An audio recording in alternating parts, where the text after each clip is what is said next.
Hi everyone, welcome to education point. हम यहाँ पे वर्ल्ड हिस्ट्री को कवर कर रहे हैं। राइट, वर्ल्ड हिस्ट्री में जो है हमारी क्लास 9th की जो हिस्ट्री है, राइट, उसमें हम जो है उस बुक को कवर कर रहे थे। क्लास 9th की जो NCERT की जो हिस्ट्री की बुक है उसे कवर कर रहे हैं। तो इसमें जो हमने चैप्टर नंबर 2 को स्टार्ट किया था and we were discussing about the important topic that is the socialism. Okay, तो अब जो है यूरोप में जो है अराउंड 1815 की ही अगर हम यहाँ पे बात करें तो क्या सिचुएशन थी। एंड जो है वहां पे हमने जो है देखा था कि एक नया आइडिया आता है सोशलिज्म का। राइट, उस वो जो है आइडिया क्या था उसके बारे में हमने जो है पढ़ना स्टार्ट किया था अपनी प्रीवियस वीडियो में। तो अब हम यहाँ पे देखेंगे अबाउट दी सोशलिज्म जो है वो थोड़ा सा और ग्रो कर चुका है। नए नए थिंकर्स यहाँ पे आ रहे हैं, वो लोगों को सपोर्ट कर रहे हैं, मोटिवेट कर रहे हैं कि जो कैपिटलिस्ट सोसाइटी है ओके उसे जो है यहाँ पे खत्म किया जा सके एंड जो है एक सोशलिस्ट सोसाइटी जो है ओके सोशलिस्ट सोसाइटी जो होती है या फिर जैसे हम कम्युनिस्ट सोसाइटी भी बोल सकते हैं वो जो है यहाँ पे लेके आई जा सके। राइट, उनके बारे में जो है हम यहाँ पे और भी चीजें पढ़ेंगे। एंड देन उसके बाद में जो है रशियन रेवोल्यूशन किस तरह से स्टार्ट होता है एंड रशियन रेवोल्यूशन स्टार्ट होने से पहले जो है रशिया में किस तरह की सिचुएशन थी एंड वो चीजें हम यहाँ पे देखेंगे। Okay, so let's start the topic. So by 1870s the socialist ideas spread through the Europe. by the 1870 तक अभी जो सोशलिस्ट आइडियाज थे पूरे यूरोप में जो है फैल जाते हैं। So to coordinate their efforts socialist जो हैं वो क्या करते हैं, अब एक इंटरनेशनल बॉडी बना लेते हैं जिसका नेम है सेकंड इंटरनेशनल। ओके, कि सो डैट कि इनके जो एफर्ट्स हैं उन्हें कोऑर्डिनेट किया जा सके, उन्हें सपोर्ट किया जा सके।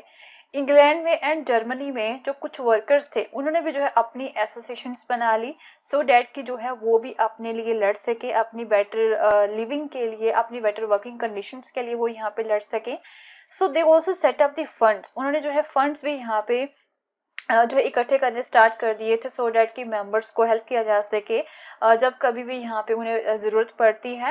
And they demanded a reduction of working hours, and जो है वो वर्किंग आवर्स को रिड्यूस करवाना चाहते थे एंड राइट टू वोट का वो यहाँ पे डिमांड कर रहे थे। ओके, एंड दूसरी तरफ जर्मनी की हम यहाँ पे बात करें तो ये तो चीजें ही यहाँ पे इंग्लैंड की। ओके, तो in Germany these associations work closely with the social democratic party. तो ये जो एसोसिएशंस इनके द्वारा बनाई गई थी इंग्लैंड एंड जर्मनी में, तो ये जो है ये एसोसिएशन किसके साथ मिलके काम करती हैं, जो सोशल डेमोक्रेटिक पार्टी थी उसके साथ मिलके जो है ये काम करती हैं। एंड जो है वहां पे इन्हें पार्लियामेंट्री सीट्स भी मिल जाती हैं, पार्लियामेंट्री सीट्स को भी जो है ये जीत जाते हैं, ये जो सोशलिस्ट एसोसिएशंस थी।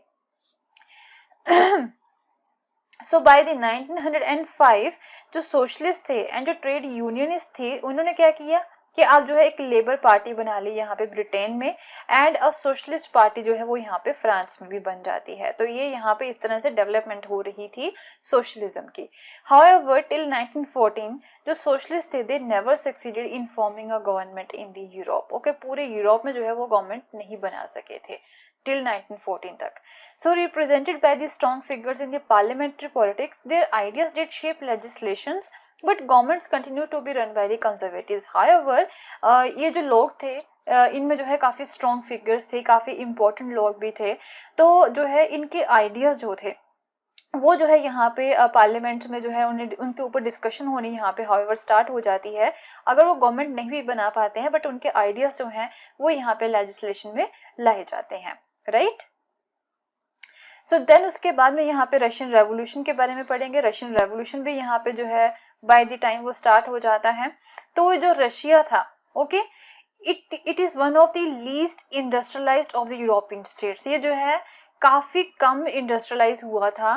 This situation was reversed okay and socialist took over the government in Russia through the October revolution of 1917।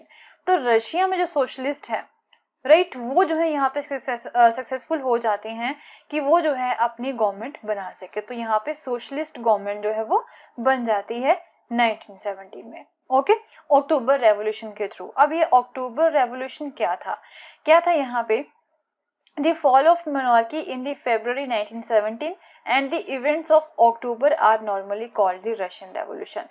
कि फरवरी 1917 में जब सोशलिस्ट जो है वो जीत जाते हैं, वो गवर्नमेंट यहाँ पे उनकी बन जाती है, तो मोनार्की जो है वो खत्म हो जाती है, एंड अक्टूबर में जो भी इवेंट्स हुए थे उन सभी इवेंट्स को जो है रशियन रेवोल्यूशन बोला जाता है। ओके, तो ये किस तरह से स्टार्ट हुआ? So what were the social and political conditions in the Russia जब जो रेवोल्यूशन था वो यहाँ पे स्टार्ट हुआ था? टू आंसर दिस क्वेश्चंस, तो आइए देखते हैं कि रशिया के बारे में कि रेवोल्यूशन से पहले का जो रशिया था वो किस तरह का था, एंड इसके बाद में जो रेवोल्यूशन है वो क्यों स्टार्ट हुआ था। सो 1914 में अब रशियन एम्पायर के बारे में सबसे पहले बात करेंगे कि वो किस तरह से थी यहाँ पे। सो 1914 में the Tsar Nicholas II ruled the Russia and its empire। Okay, so besides the territory around the Moscow के साथ, देन उसके बाद में रशियन एम्पायर में जो है जो करंट डे का फिनलैंड है, लातविया है, Lithuania, Estonia, then parts of the Poland, Ukraine and Belarus, तो ये भी जो है रशिया का ही पार्ट हुआ करते थे। देन पैसिफिक ओशन की तरफ भी जो है ये स्ट्रेच आउट होता है, एंड जो सेंट्रल एशियन स्टेट्स हैं जैसे जॉर्जिया, आर्मेनिया, अजेरबाईजान, तो ये भी जो है यहाँ पे रशिया की ही सारी स्टेट्स हुआ करती थी। ओके, इतना बड़ा वहां पे एम्पायर थे इनकी, वो किसके अंडर थी? Tsar निकोलस के अंडर, राइट।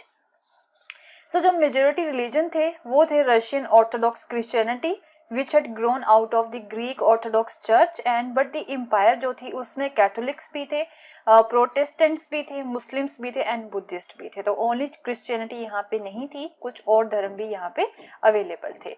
तो ये आप देख सकते हो ये 1914 का यूरोप है एंड ये रशियन एम्पायर है जो ग्रीन में है। ओके, एंड देन यहाँ पे ये दूसरी फ्रांस, स्पेन, ये जो है पूरे यूरोप की जो है पिक्चर यहाँ पे दे रखी है इन्होंने। So then economy and society की बात कर लेते हैं।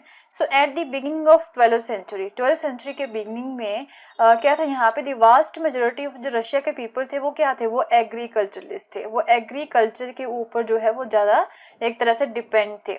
तो हम ये बोल सकते हैं कि अबाउट 85% जो पॉपुलेशन थी यहाँ पे रशिया की, वो जो है एग्रीकल्चर के थ्रू ही अर्निंग कर रही थी, एंड दूसरी कंट्रीज में जो है इतनी ज्यादा पॉपुलेशन यहाँ पे एग्रीकल्चर नहीं करती थी, ये जो है काफी ज्यादा हायर थी इनकी जो प्रोपोर्शन थी, राइट। 85% जो इनकी जनसंख्या है वो एग्रीकल्चर के काम में ही है। तो फ्रांस एंड जर्मनी की अगर हम यहाँ पे बात करें, फ्रांस में जो है 40% लोग ही यहाँ पे जो है कृषि किया करते थे, खेती किया करते थे, एंड जर्मनी में ओनली जो है 50% लोग ही थे। So in the empire the cultivators जो थे they produce for the market as well as for their own needs. तो आप जो क्या था यहाँ पे, ये लोग क्या करते थे कि मार्केट में भी बेचा करते थे एंड अपनी नीड्स के लिए भी जो है ये यहाँ पे अनाज को पैदा किया करते थे। एंड रशिया जो था वो ग्रेन का एक मेजर एक्सपोर्टर भी था, एंड वो जो है एक्सपोर्ट भी जो है इसे किया करते थे, right. So industry was found in the pockets. तो इंडस्ट्री की अगर हम यहाँ पे बात करें तो ये तो सारे एग्रीकल्चरलिस्ट ही थे, राइट। अगर इंडस्ट्री की बात करें तो वो काफी कम थी, ओनली दो ही जगह पे थी, Saint Petersburg and the Moscow में, राइट। यहाँ पे जो है इंडस्ट्री थी, तो दूसरी तरफ किसी भी जगह पे इंडस्ट्री नहीं थी। And craftsmen undertook much of the production, but large factories existed alongside craft workshops। तो क्राफ्टमैन जो थे, राइट, वो यहाँ पे मोस्टली प्रोडक्शन का काम किया करते थे, बट इसके साथ साथ जो है लार्ज फैक्ट्रीज भी जो है, जो क्राफ्ट वर्कशॉप्स होती हैं उसके साथ कुछ लार्ज जो है फैक्ट्रीज भी बनी हुई थी सेंट पीटर्सबर्ग एंड मॉस्को में। बट हाउएवर 1890s में जाके जो है कई सारी फैक्ट्रीज यहाँ पे सेटअप की गई थी। व्हेन रेलवे नेटवर्क जो था वो एक्सटेंड हो जाता, उसके बाद में जाके यहाँ पे जो फैक्ट्रीज थी 1890s में जो है वो यहाँ पे सेटअप की जाती है रशिया में। ओके, एंड तब जो है फॉरेन इन्वेस्टमेंट भी जो है वो यहाँ पे इंक्रीज हो चुकी थी इंडस्ट्री में। जब फॉरेन इन्वेस्टमेंट यहाँ पे इंक्रीज हो जाती है, इनका रेलवे का नेटवर्क जो है वो यहाँ पे जो है बढ़ जाता है, एक्सटेंड हो जाता है, तब जाके जो है हम बोल सकते हैं कि इनकी जो फैक्ट्रीज थी वो यहाँ पे सेटअप हुई थी आफ्टर द 1890। ओके, एंड अब जो कोल का प्रोडक्शन है वो भी डबल हो जाता है, आयरन एंड स्टील का जो आउटपुट हो जाता है वो यहाँ पे 3 टाइम्स बढ़ जाता है, इनका क्वाड्रपल्ड हो जाता है। So by the 1900 in some areas factory workers and craftsman were almost equal in number. Okay, so by the 1900 तक यहाँ पे क्या था कि जो फैक्ट्री वर्कर्स थे इन सम एरियाज, किसी किसी एरिया में जो फैक्ट्री वर्कर्स थे एंड जो क्राफ्टमैन होते हैं वो इनकी जो संख्या थी वो इक्वल थी यहाँ पे। तो इस तरह से इंडस्ट्री जो है वो राइज हो रही थी। तो ये जो इंडस्ट्री थी ये जो है प्राइवेट प्रॉपर्टी थी, यहाँ पे अभी भी कैपिटलिज्म ही थी। ओके यहाँ पे अभी भी जो है कैपिटलिज्म भी थी, जिसके बारे में हमने जो है अपने प्रीवियस वीडियो में जो है पढ़ा था। सो मोस्ट इंडस्ट्री जो थी वो प्राइवेट प्रॉपर्टी थी of the industrialist, and government जो थी वो सुपरवाइज करती थी लार्ज फैक्ट्रीज को, सो डैट की जो है मिनिमम वेजेस एंड जो वर्क आवर है उन्हें लिमिट किया जाए। बट जो फैक्ट्री इंस्पेक्टर्स थे they could not prevent rules being broken. Okay so in craft unit and small workshops the working day जो था वो अराउंड 15 घंटे का था, एंड फैक्ट्रीज में कितना था यहाँ पे 10 से 12 घंटे का जो है वर्किंग आवर रखा गया था। एंड जो एकोमोडेशन थी, इनके रहने की जगह थी, वो जो है वेरिड थी from the rooms to the dormitories, right. तो कईयों को रूम्स भी मिले थे, कईयों को जैसे हट होती वो वैसे यहाँ पे मिली हुई थी। सो जो वर्कर्स थे, अब जो वर्कर्स यहाँ पे हुआ करते थे वो भी जो है सोशल ग्रुप्स में डिवाइडेड थे। Some had strong links with the villages, उनके जो है किन्हीं के यहाँ पे विलेजेस के साथ भी स्ट्रॉन्ग लिंक्स थे, and other had settle in the cities permanently. तो कई यहाँ पे वर्कर्स जो थे वो सिटी में ही जो है परमानेंटली सेटअप हो जाते हैं, बट कईयों के जो है विलेज में यहाँ पे लिंक बने ही रहते हैं। Okay The workers were divided by the skill also, तो अपनी स्किल के अकॉर्डिंग भी जो है वो डिवाइडेड थे। और मेटल वर्कर जो था यहाँ पे एक सेंट पीटर्सबर्ग में, he recalled metal workers consider themselves aristocrats, कि जो मेटल वर्कर्स है वो अपने आप को जो है अरिस्टोक्रेट्स मानते हैं, कि जो है पूंजीपति मानते हैं अमंग द अदर वर्कर्स, कि हम ज्यादा जो है अमीर हैं। ओके सो देयर ऑक्यूपेशंस जो है वो बोलते हैं कि उसमें ज्यादा ट्रेनिंग एंड स्किल की जरूरत है, that is why we are aristocrats. ऐसा जो है वो उनके पास घमंड था उनकी स्किल का, उनकी ट्रेनिंग का। ओके सो जो 31% जो संख्या थी यहाँ पे वो वुमेन वर्कर की भी थी, एंड बट जो है उनकी जो सैलरी थी वो काफी कम थी। So divisions among the workers showed themselves in the dress and manners too, तो यहाँ पे ड्रेस के अकॉर्डिंग भी, उनके मैनर्स के अकॉर्डिंग भी जो है हम देख सकते हैं कि वहां पे डिविजन्स थी वर्कर्स के बीच में। ओके तो कुछ वर्कर्स ने यहाँ पे जो है एसोसिएशंस भी बना रखी थी to help the members in the time of the unemployment, जब कभी भी यहाँ पे अनएम्प्लॉयमेंट आती है तो मेंबर्स को हेल्प यहाँ पे की जा सके, या फिर कभी भी फाइनेंशियल हार्डशिप आता है तो वो यहाँ पे किया जा सके। ओके बट ऐसी एसोसिएशन जो थी वो काफी कम थी।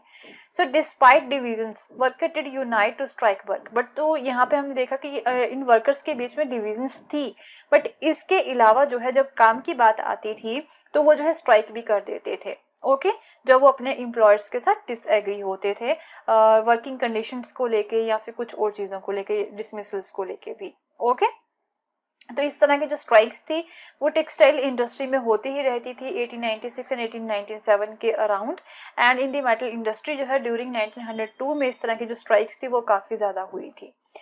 So in the countryside जो पीजेंट्स थे they cultivated most of the land, वो जो है मोस्टली जितनी भी लैंड थी उसे वो कल्टिवेट करते थे, but the nobility the crown and the Orthodox church है दे ओन द लार्ज प्रॉपर्टीज, तो इनके पास ही ज्यादा प्रॉपर्टी हुआ करती थी, इन्हीं की ही फैक्ट्रीज थी यहाँ पे। एंड लाइक वर्कर्स, जैसे कि हमने देखा कि वर्कर्स जो है वो भी आपस में डिवाइडेड थे, जो पीजेंट्स थे they too were divided. Okay they were also deeply religious, तो ये जो पीजेंट्स थे वो ज्यादा रिलीजियस भी थे, but expect in few cases they had no respect for the nobility, but जो है नोबिलिटी की तरफ जो उनकी कोई रिस्पेक्ट नहीं थी, जो यहाँ पे चर्च थी या फिर जो क्राउन था उसकी तरफ इनकी रिस्पेक्ट नहीं थी। ओके सो ये बोलते हैं डैट कि जो नोबल है they got their power and position through their services to the tsar and not through the local popularity, क्योंकि जो नोबल्स थे वो जो है लोगों के बीच में ज्यादा पॉपुलर नहीं थे, ओनली जो सार वहां के जो रूलर थे अरिस्टोक्रेट थे उन्होंने जो है इन लोगों को सर्विस पे रखा था। Okay so this was unlike the France, जैसे कि फ्रांस में हमने पढ़ा था अपने चैप्टर नंबर 1 में कि ड्यूरिंग द फ्रेंच रेवोल्यूशन जो पीजेंट्स जो थे वो अपने नोबल्स को रिस्पेक्ट करते थे, बट यहाँ पे रशिया में जो है पीजेंट्स अपने नोबल्स को रिस्पेक्ट नहीं करते थे। In Russia peasants wanted the land of the noble to given to them, तो ये बोलते थे कि जो नोबल्स की लैंड है वो किसानों को ही दे देनी चाहिए। ओके एंड फ्रीक्वेंटली जो है वो रेंट भी देने से मना कर देते हैं जब कभी भी नोबल्स उनसे रेंट लेना आते हैं, इवन जो है वो लैंडलॉर्ड्स को मर्डर भी कर देते हैं। So in 1902 this occurred on a large scale in South Russia, तो ये चीजें यहाँ पे 1902 में जो है काफी ज्यादा हो रही थी, and in 1905 such incidents took place all over the Russia, तो 1902 में जो है only South Russia में चीजें हो रही थी, बट 1905 तक आते आते जो है ऑल ओवर द रशिया जो है ये सारे इवेंट्स जो है वो वहाँ पे होते हैं, जब जो पीजेंट्स है वो अपने नॉबल्स की बात ही नहीं मानते, उन्हें उनका मर्डर भी कर देते हैं, उन्हें जो है वो रेंट भी देने से मना कर देते हैं। Okay, so the Russian peasants were different from the other European peasants in another way, right. अब जो रशियन पीजेंट्स थे वो दूसरे यूरोपियन पीजेंट्स से जो है काफी ज्यादा डिफरेंट थे। उन्होंने जो है अपनी पूरी लैंड को पूल आउट किया हुआ था, पीरियडिकली जो उसे पुल आउट करते थे, एंड उनका जो भी कम्यून आता था एंड उस लैंड को जो है डिवाइड भी कर लेते थे according to the needs of the individual families. Mean जो है पूरी लैंड जो है उसका एक ग्रुप इन्होंने बनाया हुआ था सभी लोगों ने मिलके, एंड इंडिविजुअल फैमिलीज की नीड्स के अकॉर्डिंग जो उस लैंड को वो आपस में डिवाइड करते थे। इस तरह का जो है इनका पैटर्न था रशियन पीजेंट्स का। ओके, जो कि यूरोपियन पीजेंट से जो है काफी ज्यादा ये डिफरेंट हुआ करते थे। तो इसी सोसाइटी के बारे में जो है हम कुछ और इम्पॉर्टेंट फैक्ट्स के बारे में पढ़ेंगे अपनी नेक्स्ट वीडियो में, एंड जो रशियन रेवोल्यूशन के बारे में भी जो है हम यहाँ पे अपनी नेक्स्ट वीडियो में पढ़ेंगे।